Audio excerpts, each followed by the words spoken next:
Всем добрый день. Я хочу рассказать об устройстве водопойщика для птиц. В летний период это очень важно, потому что мелкая птица, мелкие воробьиные, в данном случае это для них, как это ни странно, они не только пьют воду, но и очень часто купаются. Вот вчерашние съемки показали, что даже в дождь птица прилетает на водопойчик и купается.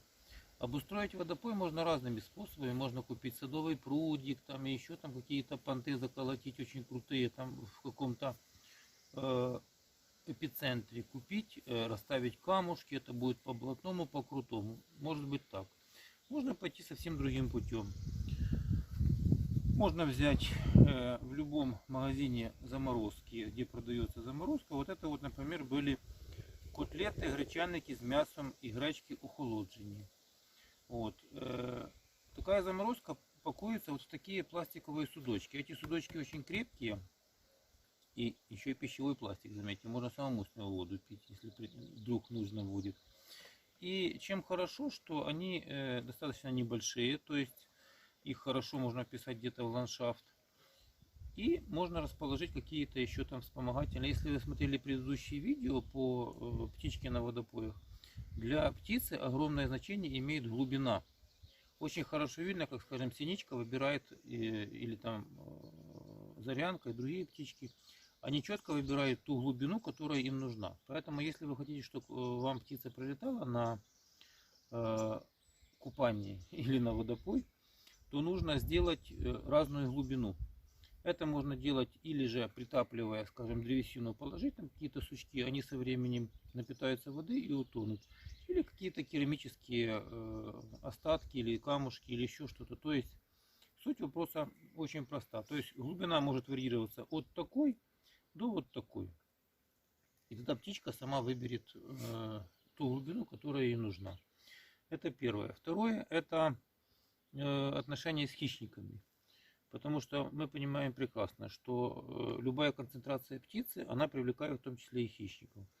Поэтому, когда вы устанавливаете водопойчики, желательно его делать в таком месте, где бы, скажем, птица могла и немножко в том числе и прятаться. То есть, если вы, по-простому, если вы поставите водопойчик на клумбе, которая имеет обзор со всех сторон, у него не будет, во-первых, не будет подлетного пути для птички.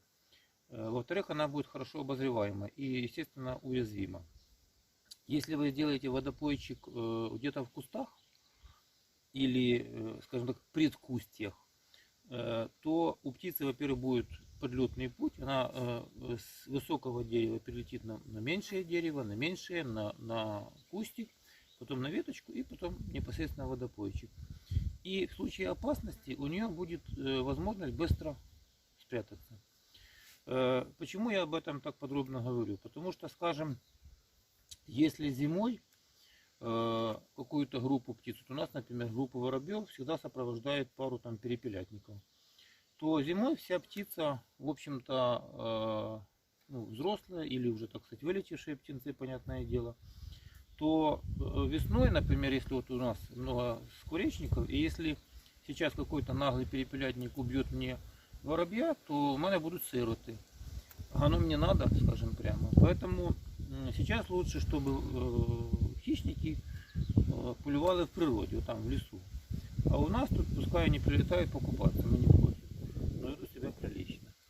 Вот. Поэтому вот, соблюдая такие нехитрые рекомендации, вы будете иметь возможность наслаждаться мелкой птицей, общением между собой. Они между собой очень интересно общаются.